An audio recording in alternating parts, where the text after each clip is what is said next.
હરણી boat દુર્ઘટનાના 31 મહિના પૂર્ણ. નિર્દોષ બાળકો અને શિક્ષિકાઓને ભાવભીની શ્રદ્ધાંજલિ, ન્યાયની ફરી ઉઠી માંગ.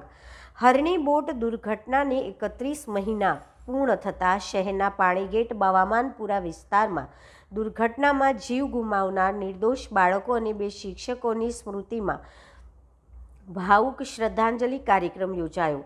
આ કાર્યક્રમ દરમિયાન દિવગત આત્માઓને શ્રદ્ધાંજલિ અર્પણ કરવા સાથે પીડિત પરિવારોને વહેલી તકે ન્યાય મળે તેવી પ્રાર્થના કરવામાં આવી હતી. પાણીગેટ બવામાનપુરા શાક માર્કેટ પાછળ યોજાયેલા આ કાર્યક્રમમાં માનવતાભર્યા માહોલ જોવા મળ્યો હતો. નિર્દોષ બાળકોની યાદમાં ઉપસ્થિતિઓએ નાના બાળકોને ચોકલેટનું વિતરણ કરી તેમની સ્મૃતિને વંદન કર્યું હતું. કાર્યક્રમમાં ઉપસ્થિત લોકોએ હરણી બોટ દુર્ઘટનામાં જીવ ગુમાવનાર તમામ બાળકો અને 2 શિક્ષિકાઓને શ્રદ્ધાંજલિ અર્પી હતી. તેમજ દુર્ઘટનાના પીડિત પરિવારોને ન્યાય મળે તેવી માંગ પુનઃઉચ્ચાર કરી હતી. આ પ્રસંગે પીડિત બાળકોના માતા પિતા, વડોદરા શહેર કોંગ્રેસના પ્રમુખ ઋત્વિજ જોશી, વોર્ડ નંબર 15ના કોંગ્રેસ કાઉન્સિલર આશીષ જોશી સહિત કોંગ્રેસના આગેવાનો અને મોટી સંખ્યામાં સ્થાનિક નાગરિકો ઉપસ્થિત રહ્યા હતા. કાર્યક્રમ દરમિયાન વક્તાઓએ ભવિષ્યમાં આવી દુઃખદ ઘટનાઓનું પુનરાવર્તન ન થાય તે માટે જરૂરી સૂચના વ્યવસ્થા વધુ મજબૂત બનાવવાની અપીલ કરી હતી. સાથે જ દુર્ઘટનાના જવાબદારો સામે યોગ્ય કાર્યવાહી કરી પીડિત પરિવારોને વહેલી તકે ન્યાય મળે તેવી પણ માંગ કરવામાં આવી હતી. હરણી બોટકાંડના પીડિત પરિવાર અને જે શિક્ષિકાઓ જીવ ગુમાવનાર પરિવાર આજે પણ ન્યાયની આશાથી સંઘર્ષ કરી રહ્યા છે.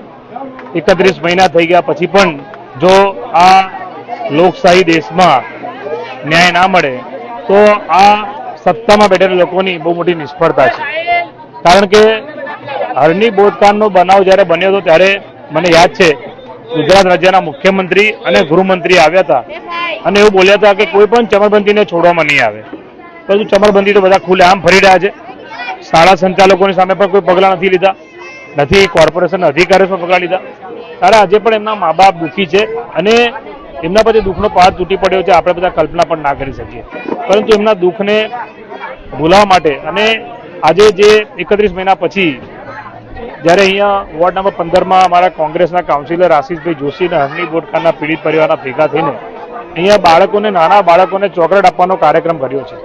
એ ચોકલેટ આપવાથી એક નાના બાળકના ચહેરા પર જે ખુશી આવે છે એ એમના મા બાપ જે હરણી બોટકાંડના જે પીડિત પરિવાર છે એમને એવું લાગીએ કે ભાઈ એમના બાળકોના ચહેરા એમને દેખાઈ રહ્યા છે. એના માટે એક એમને નાનો પ્રયત્ન કર્યો છે, બહુ સરાહનીય છે. પરંતુ આ લોકોને હજુ સુધી ન્યાય નથી મળ્યો એ પણ સત્ય હકીકત છે અને એના માટે એમનો સંઘર્ષ ચાલુ છે. અમે બધા પણ કોંગ્રેસ પાર્ટી આમાં શરૂઆતથી અમે બધા આમાં કાર્યક્રમમાં અમને ન્યાય મળે એના માટે પ્રયત્ન કર્યો છે. દુઃખની વાત એ છે કે રાજ્યના મુખ્યમંત્રી કે ભાજપના કોઈ મોટા નેતા આવે તો હવે તો પહેલાં તો કોંગ્રેસની ઉપર નજર કેદ અને અમને ડિટેન કરવામાં આવતા હતા. તો હરણી બોટકાંડના જે પીડિત પરિવાર છે એમને પણ ડિટેન કરવામાં આવે, નજર કેદ રાખવામાં આવે. એટલે લોકશાહી જેવું કંઈ રહ્યું નથી અને એટલા માટે હું હંમેશા કહું છું કે આ બીજી આઝાદીની લડાઈ આપણે લડી રહ્યા છીએ.